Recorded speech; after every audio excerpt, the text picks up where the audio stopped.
ఇవాళ మనమంతా మాది తెలంగాణ అని గర్వంగా చెప్పుకుంటున్నామనంటే దానికి కారణం కేసీఆర్. అవమానించిన భాషల్నే ఇవాళ తెలుగు సినిమా ఇండస్ట్రీకి హిట్ ఫార్ములా అయ్యిందంటే దానికి కారణం కేసీఆర్. 60 ఏండ్ల కలను సాకారం చేసి తెలంగాణ రూపురేఖలు మార్చిన యోధుడు కేసీఆర్. చరిత్రున్నంత కాలం యాది పెట్టుకునే పేరు కేసీఆర్.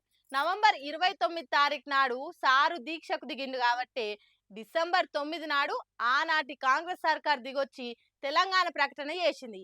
అందుకే కేసీఆర్ సారు ఉద్యమ స్ఫూర్తిని యాద్ చేసుకుంటా దీక్ష దివస్ వేడుకలకు పిలుపునిచ్చింది బీఆర్ఎస్. 14 ఏండ్ల సుదీర్ఘ ఉద్యమ ప్రస్థానంలా నవంబర్ 29, 2009 ఉద్యమాన్ని మలుపు తిప్పింది. తెలంగాణ రాష్ట్ర ఆవిర్భావానికి పునాది రాయేసింది. ఉద్యమ నేత కేసీఆర్ నాడు ఆమరణ దీక్షకు దిగింది ఇయాల్నే. ఆయన పంతం బట్టి గాంధీవాన్ని ఎక్కుపెట్టినట్టు స్వరాష్ట్ర ఆశయ సాధన కోసం మర ఫిరంగి లెక్క ధ్వనించిండు. దీక్షతోటి ఢిల్లీలో భూకంపం పుట్టించిండు. స్వరాష్ట్ర సాధనకు అడుగులు పడేటట్టు చేసిండు.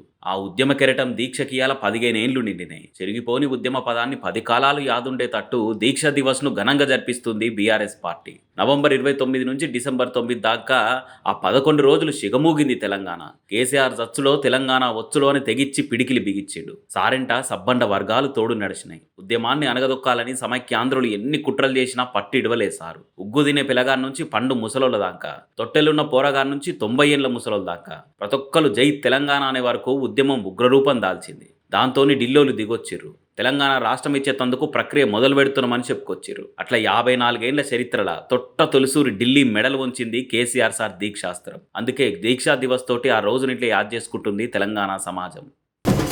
ప్రతిపక్షంలో పట్టుబట్టి మాట్లాడే లీడర్లు ఉండగానే గిట్లుంటే ఆయనతో కూడా లేకుంటే ఇంకేం తాగం చేద్దురో ఈ కాంగ్రెస్ వాళ్ళు అనుకుంటా నెత్తి కొట్టుకోబట్టిరు పబ్లిక్. ఫలానా కాడ తిప్పలు ఉన్నాయంటే చాలు ఎంబడే ఆడ ఆలిపోయి లడాయి చేసే వరకల్లా అప్పుడు వెనకకు దగ్గబట్టింది సర్కారు.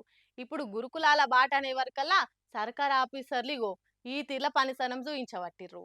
మంచిగా చెప్తే ఇనకుంటే పంచులతోని దంచి దంచి అయినా ఇనకుంటే ప్రతిపక్ష పార్టీలు రంగంలోకి దిగి రప్ప ఆడుచుకుంటే తప్ప చలనం లేనట్టే చేస్తురుగా పవర్లున్న పాటోలు. గురుకులాల ముచ్చట్ల కూడా గంతే అవుతుంది. పురుగులన్నం తినుకుంటా పానాలకు పరిశాన్ వచ్చి పిల్లలు కింద మీద అవుతుండే వరకల్లా చూసి కోపానికి వచ్చి ఈ నెల 30 తారీఖుకెళ్ళి 7 తారీఖు దాకా రాష్ట్రం అంతటా గురుకుల బాట ప్రోగ్రాం పెడుతున్నామని చెప్పారు కదా బీఆర్ఎస్ వాళ్ళు.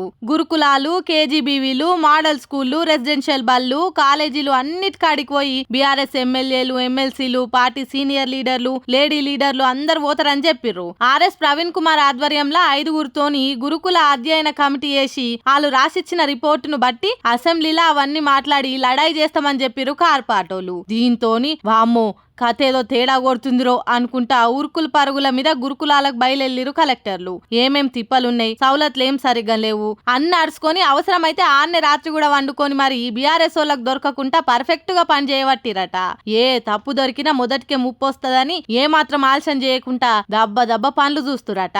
ఆయన అంటే అన్నారంటారు గాని ప్రతిపక్ష పార్టీలు డైరెక్ట్ గురుకులాల దాంకొచ్చే తిప్పలు తీర్చేటట్టు చేస్తామనే దాకా ఎందుకు ఆలస్యం చేసుడు? ఓ దానికొకటి నిచ్చే ఏదో తాన ఫుడ్ పాయిజన్ లై పిల్లలు జీవిడుస్తున్నా కూడా మారకుంటా మీదికెళ్లి బేకరీలల్లా బయట తిని పానం ఖరాబ్ చేసుకురని మాట్లాడితే ఏమనాలిగా అనుకుంటా గులుగబట్టిర్రు జనాలు కూడా. మరి గురుకుల బాట ఎఫెక్ట్ తోనన్నా పోరగాళ్ల పరిశాన్లు తప్పి యాలకింత పురుగులు లేని బువ్వ తిని నిమ్మలంగుంటే సాల్ తీయుండ్రి.